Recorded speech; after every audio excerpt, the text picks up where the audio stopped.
네, 성경 말씀 보시겠습니다.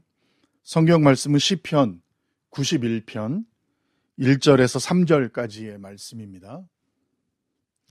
제가 받들어 봉독하겠습니다.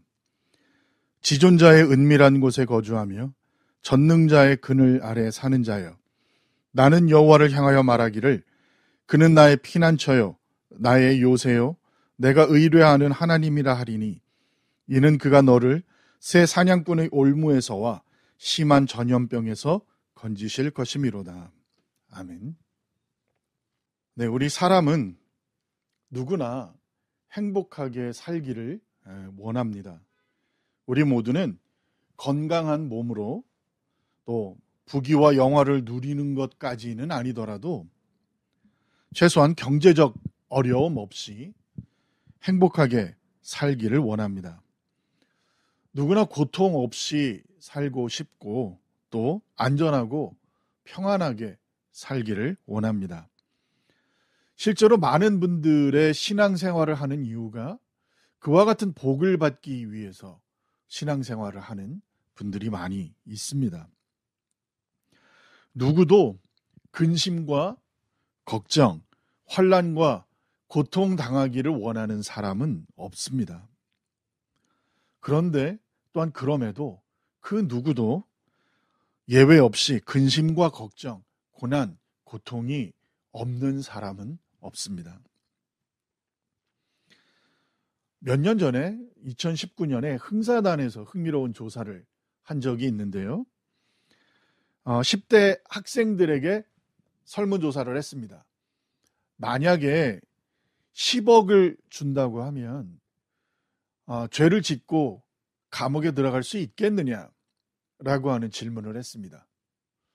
그러니까 10억이라고 하는 큰 목돈이 생긴다면 죄 짓고 감옥에 들어가도 괜찮겠냐라고 얘기를 물어봤는데, 놀랍게도 초등학생의 23%, 중학생의 42%, 고등학생의 57%가 10억을 준다면 죄 짓고 감옥에 갈 수 있다라고 대답을 했습니다. 이들이 이렇게 생각하게 된 이유는 바로 돈이 가장 큰 행복의 조건이라고 생각하기 때문입니다.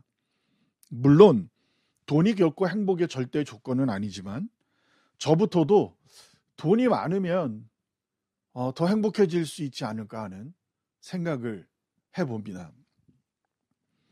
제 친구 중에 부모님이 조그마한 시골 밭을 물려주셨는데, 그 밭이 이 혁신도시 개발 부지로 선정이 되면서 갑자기 그 밭의 가치가 한화로 최소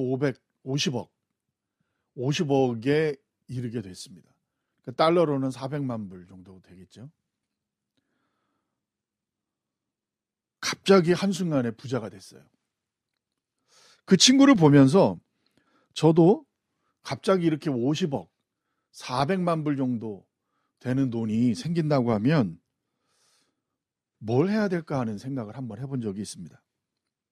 일단 우리 식구들이 살 수 있는 조그마한 집 하나를 캐시로, 현찰로 다 줘서 페이오프 시킨 집을 사고, 그리고 학생 융자, 크레딧 카드, 론 페이먼트, 이런 것들 전부 다 페이오프 시켜버리고, 그리고 매달 꼬박꼬박 내야 되는 수도세, 전기세, 가스, 전화, 인터넷, 정수기, 케이블, 이런 쪽에 들어가는 돈들, 또 그리고 매월 내야 하는 각종 자동차 뭐 이런저런 보험료까지 몇 년치를 한꺼번에 다 내서 매월 그냥 무섭게 돈 달라고 달려드는 이 빌로부터 벗어나서 그런 빌이 하나도 없는 세상에서 한번 살아보고 싶다라는 생각을 해본 적이 있습니다. 돈이 많으면 대부분의 근심이 없어지지 않을까 하는 생각을 하게 됩니다. 그런데 하버드 대학 그 연구와 세계보건기구가 연구한 조사에 따르면 소득이 높을수록 우울증과 불안장애 등 정신건강 장애를 앓는 비율이 더 높아진다고 합니다. 또 지금도 아주 이슈 메이커인 일론 머스크라고 하는 테슬라의 회장도 잠을 이루지 못하고 불안과 싸운다라고 하는 인터뷰를 한 적이 있고, 세계 최고 부자의 상징이라고 하는 빌 게이츠도 이혼하면서 또 자녀들의 양육 문제, 이런 그 가족들 간의 갈등 문제로 힘들어했었던 것을 우리가 알 수 있습니다. 또 코넬 대학에서 연구하는 조사에서도 부유층 자녀들일수록 마약이나 우울증, 자살, 이런 부분들에 대한 위험이 일반 대중들보다 더 높다라고 하는 그런 결과도 있었습니다. 그리고 이렇게 돈이 많은 부자들은 사람들과의 관계 속에서 내가 좋아하는 이 친구가 정말 나를 인간적으로 좋아해서 좋아하는 친구인지, 아니면 내 돈 때문에 나를 친구로 대하는 것인지에 대한 거를 항상 분별하려고 애를 쓰고 그런 스트레스를 받는다고 합니다. 너무나 유명한 영화배우 로빈 윌리엄스 같은 경우도, 그 사람도 부와 명예와 모든 것을 다 가진 사람이었지만 극심한 우울증을 겪다 극단적인 선택을 했고, 그런 모습들을 보면 그 부와 유명세가 결코 치유해 줄 수 없는 아픔이 있다는 것을 보여주는 것입니다. 또한 세계적으로 유명한 사업가인 하워드 휴즈라고 하는 사람 역시도 말년에 사람들을 기피하는 대인기피증 속에서 홀로 외롭게 사망했다라고 하는 사실을 우리가 알 수 있습니다. 네, 이렇게 드리고자 하는 말씀은 돈이 어떤 역할을 하느냐, 그런 쪽의 차원의 문제가 아니라, 사람은 누구나 저마다의 다 근심과 걱정, 고통을 가지고 살아가고 있다라고 하는 것입니다. 그것이 돈이 많고 적음의 문제가 아니고, 또 명예가 있고 없고의 문제가 아니라는 것입니다. 누구도 이런 고난과 환난에서 완전히 자유로울 수는 없습니다. 모든 사람이 때로는 병이 들기도 하고, 사랑하는 사람을 잃기도 하고, 관계 속에서의 아픔을 갖기도 하고, 정신적인 고통을 경험하기도 하는 것입니다. 오늘 본문 시편 91편의 1절에서 3절까지의 말씀에는 이렇게 근심과 걱정, 고난과 고통이 가득한 우리의 삶 속에서 우리는 어떻게 살아야 할 것인가 라고 하는 부분에 대해서 자세히 말씀을 해주고 있습니다. 오늘 이 말씀을 살펴보는 가운데 하나님의 위로와 평강이 함께 하시기를 바랍니다. 오늘 이전의 말씀에 시편 기자는 이렇게 고백합니다. 그는 나의 피난처요, 나의 요새요, 내가 의뢰하는 하나님이라. 성경에는 이와 같은 고백들이 참 많습니다. 여호와는 나의 반석이시요, 나의 요새시요, 나를 건지시는 이시요, 나의 하나님이시요, 내가 그 안에 피할 나의 바위시요. 또 다른 구절에서는 하나님은 우리의 피난처시요 힘이시니 환난 중에 만날 큰 도움이시라. 오직 그만이 나의 반석이시요, 나의 구원이시요, 나의 요새시니 내가 흔들리지 아니하리로다. 여호와의 이름은 견고한 망대라. 의인은 그리로 달려가서 안전함을 얻느니라. 이렇게 하나님은 우리가 고통 중에 있을 때, 환난 중에 있을 때 숨을 수 있는 피난처가 되어주시고, 요새가 되어주시고, 산성이 되어주시며 우리를 구해주시고 보호해 주신다라고 성경은 말씀을 하고 있습니다. 그런데 저는 우리가 이렇게 힘들고 어려울 때 하나님께서 우리의 피난처가 되시고 요새가 되시고 산성이 되시고 구원주가 되신다고 하는 것도 좋은데, 그럼 그것보다 아예 우리에게 그런 고난과 고통과 근심과 걱정이 아예 없으면 더 좋지 않을까 하는 그런 생각을 하게 됩니다. 그래서 성경 속에서 하나님이 너희들은 아예 근심하고 걱정하고 이럴 일이 없게 해주겠다고 혹시 이렇게 말씀하시는 구절이 있는가 하는 것을 찾아봤는데 그런 구절을 찾을 수가 없었습니다. 성경은 우리의 삶 속에 고통이 없을 것이다, 고난이 없을 것이다, 아픔이 없을 것이다, 질병이 없을 것이다 라고 말하고 있지 않습니다. 그런 고통이 있지만 그 고통 가운데 함께 하시고 그 고통을 이겨낼 힘과 평안을 주시겠다라는 약속을 말씀하고 있습니다. 평안을 너희에게 끼치노니 곧 나의 평안을 너희에게 주노라. 내가 너희에게 주는 것은 세상이 주는 것과 같지 아니하니라. 너희는 마음에 근심하지도 말고 두려워하지도 말라. 의인들이 부르짖음에 여호와께서 들으시고 그들의 모든 환난에서 건지셨도다.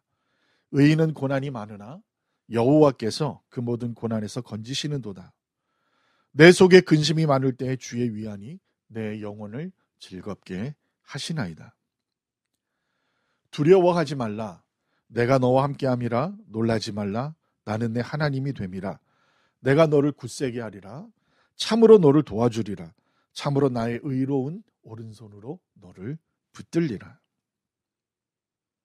이런 말씀을 우리에게 주고 계십니다. 오늘 본문 말씀을 다시 한번 보겠습니다. 그는 나의 피난처요, 나의 요새요 라고 고백하는데, 피난처는 왜 필요합니까? 피난처는 내가 무슨 숨어야 할 일이 있기 때문입니다. 어떤 고난이 있기 때문입니다. 어떤 위기가 있기 때문에 우리는 피난처를 찾게 됩니다. 그리고 요새는 왜 필요합니까? 요새라는 것은 누군가 우리를 공격하는 것으로부터 보호하기 위해서 요새를 찾습니다. 그러면 요새가 있다, 요새를 필요로 한다, 나의 요새다 고백하는 것은 우리에게 그 많은 공격과 위험이 있다라는 방증입니다. 다시 말하면 하나님을 의지한다고 해서 우리 삶이 고난이 없는 삶이 되는 것은 아닙니다. 하나님을 의지한다고 해서 병에 걸리지 않는 것은 아니라는 것입니다. 중요한 것은 그 고난 속에서 하나님께서 우리와 함께 하신다는 사실입니다. 오늘 1절 말씀에 보면 지존자의 은밀한 곳에 거하는 자는 전능하신 자의 그늘 아래에 거하리로다라고 말씀하고 있습니다. 지존자의 은밀한 곳이란 무엇일까요? 일부 신학자들은 은밀한 곳을 제사장만 들어갈 수 있었던 지성소라고 생각하는 경우도 있는데, 그보다는 하나님의 임재, 하나님의 보호 아래 살아가는 우리의 삶의 태도를 의미하는 것이라고 할 수 있습니다. 즉 고난의 한복판에서 우리가 평안을 누릴 수 있는 이유는 우리가 하나님의 은밀한 곳에 거하고 있기 때문이라는 것입니다. 평화를 주제로 한 미술 대회가 있었습니다. 그래서 그 미술 대회를 다 마치고 1등, 2등, 3등 이렇게 수상을 했는데, 그 중에 2등을 한 그림은 정말 누가 봐도 평화를 느낄 수 있을 만큼 너무나도 평화로운 그러한 그림이었습니다. 푸른 잔디가 펼쳐져 있고 맑은 호수가 있고 그다음에 맑은 하늘이 있고 멀리 집들 풍경이 보이고 그 가운데 양떼들이 평화롭게 풀을 뜯고 있는, 정말 누가 봐도 너무나 평화로운 그러한 그림이었습니다. 그런데 그런 그림이 2등을 했는데 1등을 한 그림은 어두운 밤에 험한 비바람 폭풍우가 몰아치고 있습니다. 그런데 그런 가운데에 한 작은 아기 새가 어미새의 품 안에서 편안히 잠들어 있는 모습을 그린 그림이 1등을 했다고 합니다.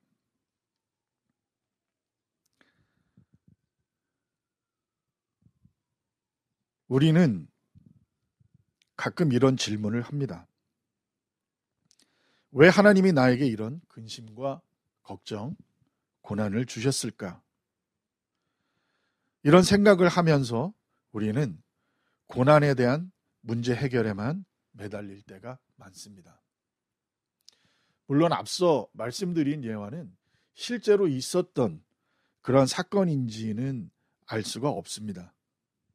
그리고 보여드린 이 이미지는 제가 AI를 통해서 만든 이미지이고, 이 미술 대회가 실제 했었는지는 알 수 없지만 아무튼 이 예화를 통해서 보여주는 그러한 사건이 오늘 본문에서 우리에게 말씀하시는 것을 너무나도 잘 상징적으로 보여줄 수 있는 그러한 이야기이기 때문에 오늘 말씀을 드렸습니다.